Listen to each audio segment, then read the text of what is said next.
कौन सी किताब पढ़ रहा है, फाड़ के फेंक दे। रामलाल टाइप किताब पढ़ रहा है, फाड़ के फेंक दे उसको। अगर नीट के सवाल का सॉल्यूशन अगर 3 लाइन से ज्यादा हो गया, ऐसी किताब की जरूरत नहीं है तुम्हें। 100% मैं गारंटी देता हूं, लाओ सवाल। जितने भी आज तक नीट के पूछे हुए सवाल हैं, उसमें से 99% सवाल मैं 2 से 3 लाइन में कर दूंगा।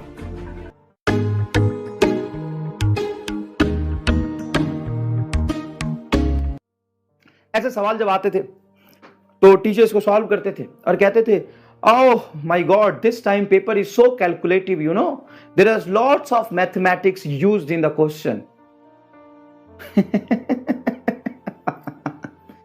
क्या करें, एमआर स्टार उनको नहीं आता था, लेकिन आपको आता है।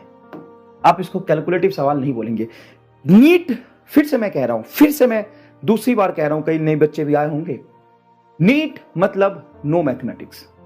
अगर आपको किसी भी नीट का क्वेश्चन, मतलब आप नीट के लिए पढ़ रहे हो और फिजिक्स के सवाल सॉल्व कर रहे हो, किसके लिए पढ़ रहे हो साहब, किसके लिए पढ़ रहे हो साहब, नीट के लिए पढ़ रहे हो और फिजिक्स के सवाल सॉल्व कर रहे हो, अगर तुमने 3 लाइन से ज्यादा कैलकुलेशन करी तो रुक जा। वहां पे 2 बातें हो सकती है, या तो तुम गलत डायरेक्शन में जा रहे हो। सर किताब में तो 6 लाइन में है, छोड़ दे। कौन सी किताब पढ़ रहा है, फाड़ के फेंक दे। रामलाल टाइप किताब पढ़ रहा है, फाड़ के फेंक दे उसको। अगर नीट के सवाल का सॉल्यूशन अगर 3 लाइन से ज्यादा हो गया, ऐसी किताब की जरूरत नहीं है तुम्हें। अगर 3 लाइन से ज्यादा जा रहे हो तो 2 बातें, या तो तुम रास्ता भटक गए हो, या वो तुम्हारे बस के सवाल नहीं है, वो नीट का सवाल नहीं है। 100% मैं गारंटी देता हूं, लाओ सवाल। जितने भी आज तक नीट के पूछे हुए सवाल हैं, उसमें से 99% सवाल मैं 2 से 3 लाइन में कर दूंगा। सिर्फ 2 से 3 लाइन में करूंगा, चाहे किसी भी चैप्टर का सवाल हो, कोई फर्क नहीं पड़ता। करेंगे, अपन करेंगे। हालांकि हर चैप्टर में मैं लास्ट ईयर के प्रीवियस ईयर के क्वेश्चन ले रहा हूं, कुछ बच जाएगा वो भी करेंगे। सारे सवाल कराऊंगा, छोड़ूंगा नहीं, सारे सवाल कराएंगे। आपको घबराने की जरूरत नहीं है, आपको घबराने की जरूरत नहीं है। तो 2 बातें हैं, सर 99% सवाल कर दोगे, लेकिन 1% सर उसका क्या करेंगे। वाह भाई वाह बेटा, तुम्हारे नंबर आते हैं नीट में 40 और तुम्हें 99% सवाल अगर मैं 2 लाइन में सॉल्व कर दूं तो तुम 1% के पीछे भाग रहे हो। 1% सवाल तो छोड़ो, 2 या 3% सवाल, 45 में से 3% सवाल एग्जामिनर इसलिए बनाता है कि आपको सॉल्व नहीं करना। अगर आप उसको सॉल्व कर रहे हैं तो आप बेवकूफ हैं। एक क्वेश्चन छोड़ने से भी सिलेक्शन का प्रोबेबिलिटी बढ़ता है, और वो क्वेश्चन जो एग्जामिनर ने सच में छोड़ने के लिए बनाया था। मान लो फिजिक्स में एक सवाल आया था 17 में या 16 में कि चार्ज लीक कर रहा है इलेक्ट्रोस्टैट में, उसके कैलकुलेशन 4-5 लाइन में होते हैं। तो भैया वो सवाल इसलिए था कि उसको नहीं करना था। करोगे तो सिलेक्शन नहीं होगा। एग्जामिनर ने इसलिए दिया था कि तुम्हें करना नहीं है। आधे बच्चे जो होशियार बन के कर गए थे, साहब लटक गए थे, करना नहीं उसको। तो 2-3 सवाल ऐसे होते हैं जिसको आपको छोड़ना होता है, करना नहीं होता। ठीक है, तो हमेशा याद रखिएगा, चाहे आप कोई भी चैप्टर का सवाल सॉल्व कर रहे हैं, 2 लाइन से ज्यादा अगर सॉल्यूशन जा रहा है तो रुक जाइए, अपने आप को रोक लीजिए और महसूस कीजिए, या तो एमआर स्टार आप सोच नहीं पा रहे हैं, गलत डायरेक्शन में भटक गए हैं, कोई दिक्कत है, रहने दीजिए, सोचिए उसको। 3 लाइन से ज्यादा कैलकुलेशन नहीं होना चाहिए। और अगर 3 लाइन से ज्यादा कैलकुलेशन सच में हो रहा है, ऐसा मैं नहीं कह रहा कि फिजिक्स में 3 लाइन से ज्यादा कैलकुलेशन का सवाल नहीं बनते, बहुत सारे बनते हैं, वो तुम्हें नहीं करना भी, मतलब ही नहीं है। ऐसे ऐसे सवाल हैं एम्स में पूछे हुए, 17 का सवाल है, करने को तो इसका 1.5 पेज का सॉल्यूशन है, लेकिन एमआर स्टार आपको 1 लाइन में जवाब निकाल के देगा। चलिए आगे देखते हैं। यह सवाल है साहब, ये ऑसिलेशन का सवाल है।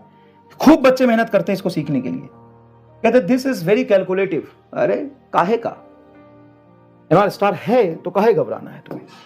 चलो देखो, देखो एकदम आसानी से फील करा दूंगा, तुम्हें पता ही नहीं चलेगा, तुम्हारा आंसर आ जाएगा एकदम आसानी से।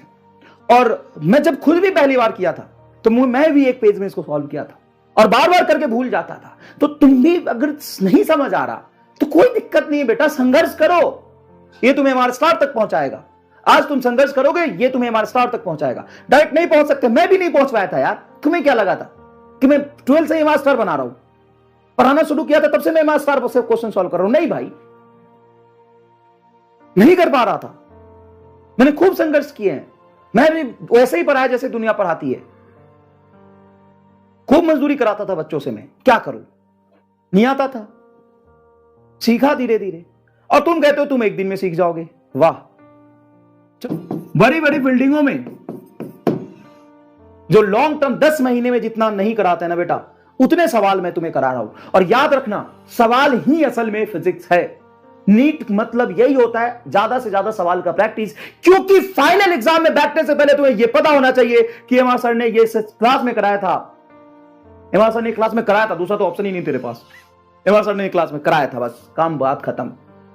और मैं कोशिश कर रहा हूं, और तो एग्जाम के बाद ये कहने आएगा कि सर आपने जितने भी कराया तो उसमें से 40 सवाल नीट में एज इट इज आया है, डेटा अलग आएगा।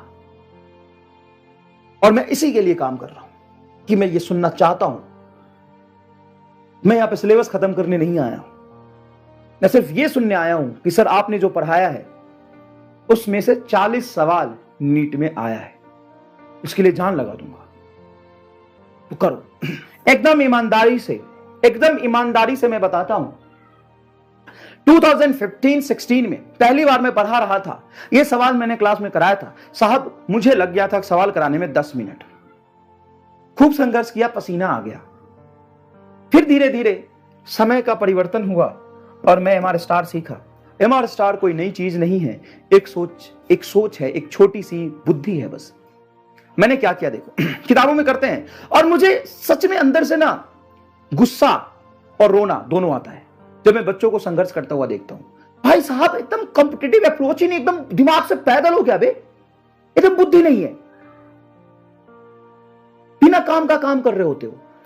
पर ऐसा क्या हो गया सर, आओ दिखाओ ऐसा क्या हो गया। क्या चाहिए बोलो बाबू, क्या चाहिए? एमआर स्टार चाहिए कि मजदूरी चाहिए, क्या चाहिए बोलो? और ये सारी चीजें असल में कोई बड़ी बात नहीं है, लेकिन टाइम सेविंग है। एग्जाम में आपका टाइम